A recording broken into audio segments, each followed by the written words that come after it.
지난번 데살로니가 전서 이 개요할 때 설명할 때 말씀드렸던 것처럼 이 유대인들의 시기와 방해로 인해서 사도 바울과 그 선교팀은 굉장히 3주라는 짧은 시간밖에 이 데살로니가 지역에서 선교 활동을 할 수가 없었습니다. 그럼에도 불구하고 그 지역을 떠나왔지만 그러나 사도 바울의 마음속에 있는 데살로니가 지역을 향한 관심과 사랑을 거둘 수가 없게 됐고 그의 이제 양 아들이자 또 그의 든든한 동역자 또 이 제자였던 디모데를 데살로니가에게 보내게 됩니다. 많은 걱정과 또 염려로 디모데를 통해서 소식을 이제 듣게 되는데 근데 걱정과는 달리 디모데를 통하여 들려온 데살로니가 지역의 이 교회적 상황은 굉장히 긍정적이었습니다. 그들이 짧은 시간 복음을 듣고 교회가 세워졌음에도 불구하고 굉장히 건강한 신앙생활을 하고 있었고 사도 바울을 복음을 온전하게 열린 마음으로 잘 들었던 것처럼 그들이 하나님 안에서 온전한 교회를 잘 이루고 있다는 소식을 디모데를 통하여서 듣게 됩니다. 그럼에도 불구하고 이 짧은 시간이다 보니까 그들의 온전한 교회, 온전한 신앙을 성숙하기에는 3주라는 시간은 충분하지 않았던 것 같습니다. 왜냐하면 여전히 그들 안에 있는 아직 정리되지 못한 다양한 신학적 문제가 여전히 교회 안에 많은 숙제로 남아 있었던 것입니다. 특별히 예수님에 대한 이 재림, 다시 오심에 대한 이야기가 이 선포되기는 했지만 그것을 이해하는 것은 각자가 좀 모양이 달랐는데 특별히 예수님에 대한 재림을 기다리는 것은 모두가 동일했지만 그럼에도 불구하고 예수님의 재림을 대하는 이 성도들의 태도가 조금은 성경적인 어떤 가장 올바른 태도와는 조금 빗나간 태도로 예수님의 재림을 기다리고 있던 것들이 디모데를 통하여서 사도 바울이 알게 되었고 사도 바울은 이 디모데 전서라 그리고 디모데 후서의 말씀을 통해서 예수님의 다시 오심이라는 것이 어떤 의미인가 그리고 예수님께 다시 오실 때 그 예수님을 기다리는 온전한 성도와 교회의 모습은 어떠해야 하는가를 설명하고 있습니다. 특별히 이 디모데전서 5장과 그 우리가 후에 보게 되는 디모데 후서는 예수님에 대한 이 재림을 통해서 성도와 교회의 올바른 신앙적 태도를 우리 가운데 설명해 주고 있습니다. 먼저 우리 천천히 말씀을 좀 한 절씩 보면서 함께 좀 말씀을 나눠보도록 하겠습니다. 데살로니가 전서 5장 23절과 24절의 말씀을 제가 한 번 더 봉독해 보겠습니다. 평강의 하나님이 친히 너희를 온전히 거룩하게 하시고 또 너희의 온 영과 혼과 몸이 우리 주 예수 그리스도께서 강림하실 때에 흠없게 보존되기를 원한다. 이렇게 먼저 사도 바울은 말하고 있습니다. 그러니까 예수님께서 다시 오실 때까지 교회와 성도가 먼저 힘써야 하는 것은 바로 뭐냐면 거룩하여지기를 힘써야 된다라고 하는 겁니다. 그런데 특별히 사도 바울은 그냥 단순하게 성도의 거룩과 교회의 거룩을 말하는 것이 아니라 성도의 거룩의 영역이 어디까지 미쳐야 하는가를 분명히 말하고 있는데 여기서 보면 이 영, 혼, 몸 이렇게 세 가지로 분명히 구분하여 설명을 하고 있습니다. 그러니까 모든 성경이 이렇게 영과 혼과 몸을 특별히 구분하여 거룩을 가르치고 있지 않은데 그런데 사도 바울은 특별히 오늘 데살로니가 교회 성도들에게 이 영, 혼, 몸 이 세 가지 영역에 대한 거룩을 특별히 당부하고 있습니다. 이 데살로니가 교회 성도들에게 사도 바울이 이렇게 가르치는 이유는 현재 지금 데살로니가 지역에 이 영지주의적 이 사상이 지금 뿌리 깊게 내려지고 있기 때문입니다. 영지주의는 뭐냐면 이 물질로 구성된 이 육체는 악한 것이고 이 정신, 마음, 생각, 영 이런 것들은 이제 거룩하다라고 생각하는 겁니다. 특별히 영지주의는 두 가지 계파로 나눠지게 되는데 사람이 구원을 얻기 위해서 이 거룩한 영처럼 몸도 특별한 금욕주의를 통해서 몸도 이 영만큼 거룩하여야만 이 구원받을 수 있다라고 생각을 하는 부류들이 있었습니다. 그래서 그들은 결혼도 하지 않고 특별히 특별한 어떤 성관계를 굉장히 이렇게 조심하게 됐고 그들이 먹는 거든지 또 뭔가를 하는 것 또한 특별한 이 금욕주의의 어떤 육체적인 거룩을 달성해야만 그들이 구원받을 수 있다. 이렇게 말하는 계파들이 있는가 하면 또 어느 한편엔 이 몸과 이 영과 육은 확실하게 구분되어져 있는 것이기 때문에 육체적인 이 죄들이 영적으로 어떠한 영향도 미치고 있지 않다. 그러니까 육체적으로 어떠한 죄를 짓든지 간에 영으로서에 대한 타락은 다른 부분이기 때문에 육체적으로 어떠한 죄를 지어도 상관이 없다라고 말하는 이 부류들이 있었습니다. 어쨌든 이 영지주의 자체가 그리고 영지주의를 지향하는 이 두 계파의 모든 정서가 사실은 성경적 어떤 부분에서도 절대 이렇게 악하다고 판단하고 있습니다. 그러니까 어느 한편으로 가면 율법주의가 되는 거고 또 어느 한편으로 가게 되면 쾌락주의이기 때문에 그 어느 것도 성경이 말하고 있는 구원과 성도의 삶과는 전혀 무관한 삶을 가르치고 있습니다. 그렇기 때문에 사도 바울은 성도라 함은 단순히 영만 거룩하거나 또는 이 율법적인 것들의 실천, 뭐 아무리 성관계를 또 먹는 것을 또 내가 어떤 즐기는 부분들에 대한 인간의 어떤 유익을 아무리 조심한다고 할지라도 그런 어떤 성서적인 어떤 이 다가감들을 통해서 사람이 구원받을 수 있는 것이 아니라는 것을 특별히 당부하고 있고, 이 성도의 거룩은 육체만 또는 영만, 혼만 할 것이 아니라 그 모든 부분들에 있어서 하나님 앞에 흠 없게 거룩하게 살아가는 것이 가장 온전하다라고 말하고 있습니다. 그래서 이 성도의 거룩이라고 하는 것은 바로 뭐냐면 성도에게 주어진 이 육체, 정신, 생각, 몸 모든 것들이 하나님 보시기에 흠 없게 거룩하여야 된다라고 하는 것을 사도 바울은 말하고 있습니다. 그래서 이 사도 바울 특별히 이 거룩을 강조할 때 성도의 싸움으로만 붙이고 있지 않습니다. 오늘 23절에서 가장 중요한 본문은 바로 뭐냐면 하나님께서 우리를 거룩하게 하시기 위해 지금 힘쓰고 있다라고 하는 본문입니다. 우리가 사자성어로 줄탁동시라는 말이 있듯이 이 병아리가 알을 깨고 이렇게 또 다른 세계로 나오게 되는데, 근데 때로는 이제 힘없는 병아리가 그 알을 깨지 못할 때 이 어미 닭이 이 밖에서 조금 이렇게 그 닭의 그 알에 금을 내고 있는 것처럼 이 병아리가 이렇게 알을 깨고 나오려고 할 때 마치 힘이 없어서 그 안에서 이렇게 사장될 가능성이 있을 때 어미 닭이 그 알에 금을 내고 있는 것처럼 이 성도의 거룩을 위해서는 성도만 힘을 쓰는 것이 아니라 함께 하나님께서 우리를 거룩하게 하시고 있다라고 하는 겁니다. 그래서 오늘 23절과 24절의 말씀은 너희를 부르신 이, 그러니까 하나님, 예수 그리스도께서는 미쁘시다라고 되어 있는데 이 미쁘시다라는 말은 순 한글말로 뭐 아름답다, 이쁘다라는 말이 아니라 신실하고 변함이 없는 상태를 말하고 있습니다. 그러니까 하나님께서는 변함없이 우리를 사랑하시고 우리가 거룩한 자리에 서도록 우리를 그렇게 좀 부르시고 훈련하고 또 그렇게 우리가 함께 열심히 거룩을 위하여 싸우고 계시다라고 하는 겁니다. 그러니까 하나님께서 기뻐하시고 부르신 이 교회, 그리고 교회 안에 부르심 받은 우리 성도가 열심히 거룩을 위하여 싸우지만 사실은 우리만 싸우고 있는 것 같은 착각이 들 때가 있습니다. 하나님께서 말씀을 통하여 우리 가운데 이 거룩을 말씀하실 때 우리가 거룩하게 하기 위해서 날마다 기도와 말씀, 또 예배, 그리고 우리가 무언가를 하거나 무언가를 하지 않는 이 신앙적 또 종교적 행위들을 통해서 우리가 거룩에 한 발짝 더 다가가기 위해 우리가 애쓰고 있지만, 그러나 그것은 비단 우리만의 싸움이 아니라 보이지 않는 곳에서 하나님도 이 어미닭과 같이 우리와 싸우고 있습니다. 다만 이 병아리의 관점에서는 이 어미닭이 그 밖에서 알을 깨고 있는 것을 알아차릴 수가 없습니다. 알을 깨고 나올 때 오롯이 그것이 자신의 몫이었는 줄 알지만 사실은 그 밖에서는 나름대로 그 어미의 수고가 있었다는 것이죠. 알을 품거나 또 알을 깨거나 하는 그 싸움을 그 세계관 안에 있는 그 닭은 그 병아리는 알지 못합니다. 마찬가지로 우리가 하나님께서 우리 가운데 명령하신 그 거룩을 우리가 힘써 지키려고 할 때 뭔가 우리만 싸우고 있는 것 같은 착각이 들 수 있지만 그것은 다만 하나님의 애씀을 우리가 발견하지 못할 뿐 하나님은 우리의 거룩을 위해 열심히 싸우고 있습니다. 근데 그것이 한두 번 정도 하다가 마시는 것이 아니라 오늘 24절의 말씀처럼 우리를 부르신 하나님께서는 아주 미쁘시기 때문에 그 하나님이 우리를 향하신 거룩에 대한 싸움을 멈추실 생각이 없습니다.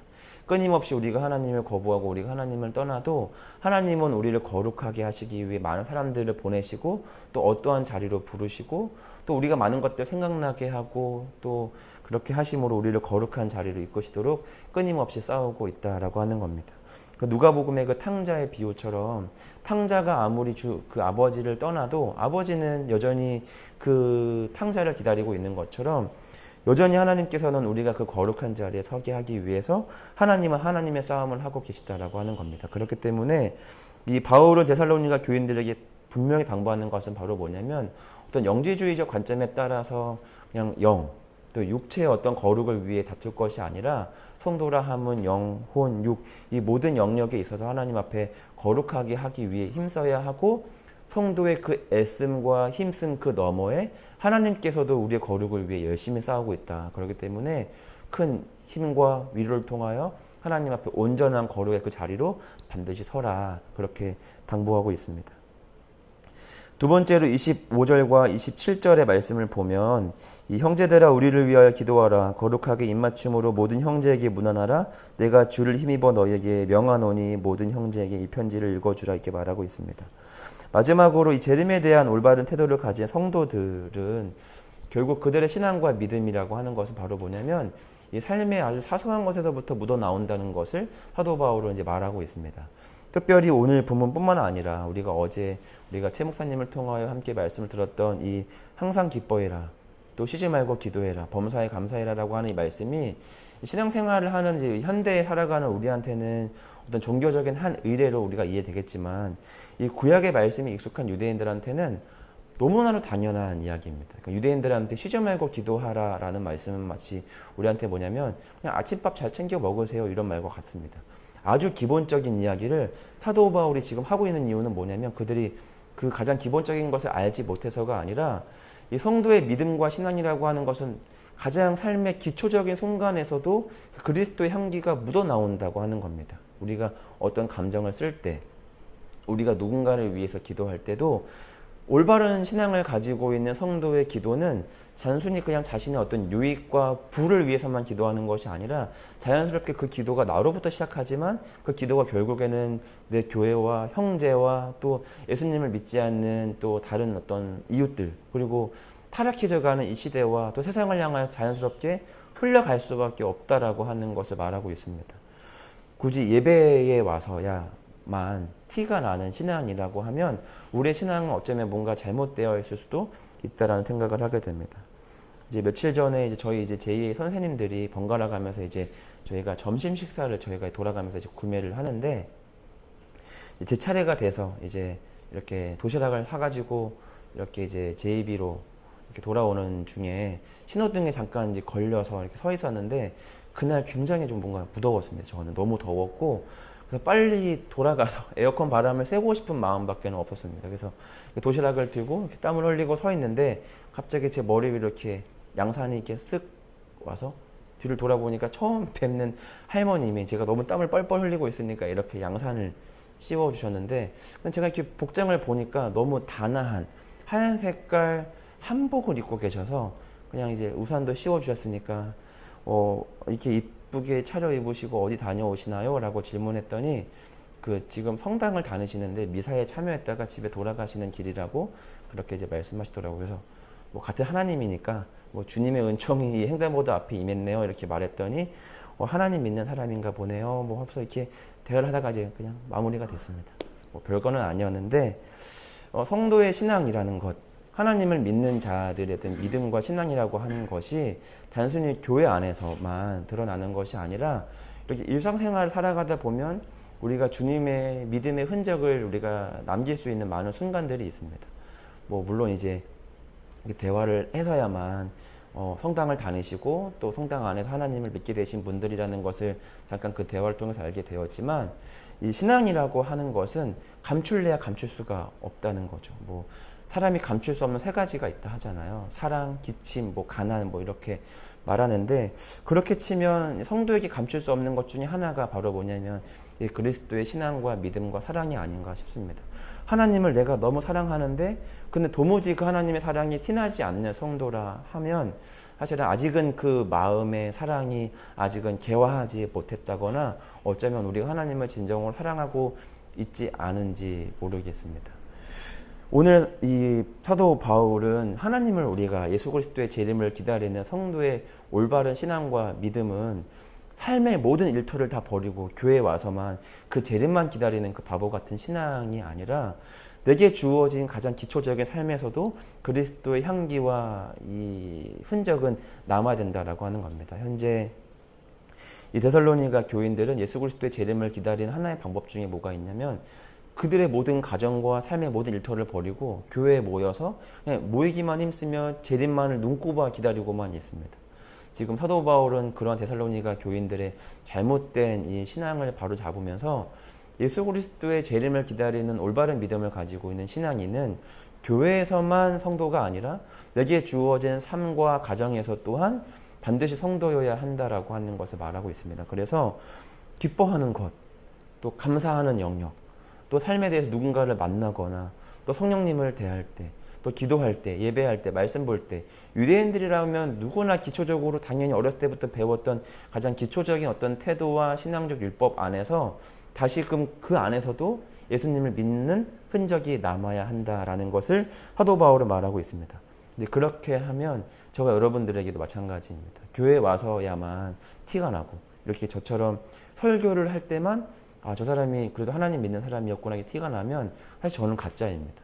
제 신앙이 어디서부터 증명이 돼야 되냐면 제 아들이 또 제 아내가 제 친구들이 저를 보면서 그래도 뭔가 다름을 알아차려야 제 신앙이 그래도 하나님 앞에 잘 가고 있지 않은가라는 생각을 하게 됩니다.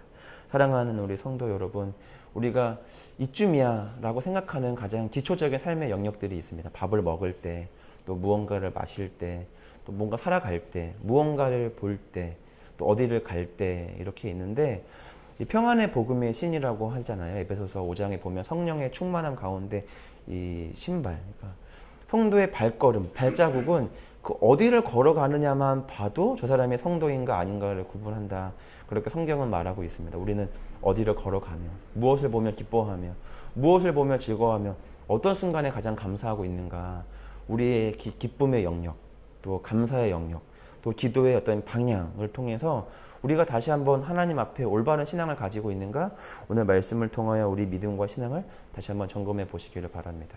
그래서 잘 걸어가고 있다면 마땅히 그 길로 더욱더 힘을 내어 걸어가시기를 바라고, 내 지금 발걸음과 이 발자국이 엉뚱한 데를 향하고 있고 내가 엉뚱한 데에서 기뻐하고 있고 엉뚱한 것을 감사하며 엉뚱한 것을 위하여 내가 구하며 지금 기도하고 있다면 다시금 우리 감사와 기쁨과 기도를 재조정하여서 오늘 이 사도 바울의 이 말씀처럼 형제들을 위하여 기도하는, 교회를 위하여 애쓰는 자들을 위해 기도하는, 또 썩어져가는 이 세상을 위하여 기도하는 우리 모두가 되기를 바랍니다.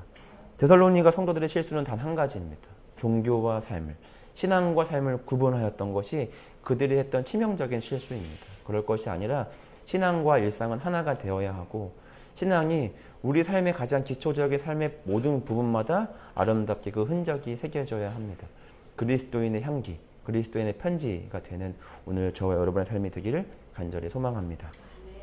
이 시간에 같이 함께 우리 기도하기를 원합니다. 첫 번째로 우리 기도할 때는 오늘 이 말씀처럼 내 삶에 주어진 삶의 가정과 일터와 환경 속에서 그리스도의 향기가 머무를 수 있는, 그래서 내가 기뻐하는 곳, 감사하는 곳, 또 내가 기도하는 곳마다 그것이 하나님께서 기뻐하시는 감사가 되게 하시고 하나님께서 기뻐하시는 기쁨과 또 기도의 영역이 될 수 있도록, 그래서 데살로니가 교인들처럼 혹시 내가 삐뚤어진 태도와 방향으로 주님의 재림을 기다리고 있었다면 이제는 올바른 태도와 신앙으로 주님의 재림을 기다리는 한 성도가 되게 달라고 함께 기도했으면 좋겠습니다. 더 나아가서는 이제 내게 주어진 일터로 이제 우리가 곧 향하게 되는데 내게 주어진 그 사무실, 그 일터, 현장에서 그리스도의 흔적과 향기를 남길 수 있는, 그래서 우리 삶의 작은 배려와 친절과 자비와 또 한마디를 통해서 그리스도의 마음과 사랑이 온전히 흘러가게 해달라고 함께 우리 기도할 텐데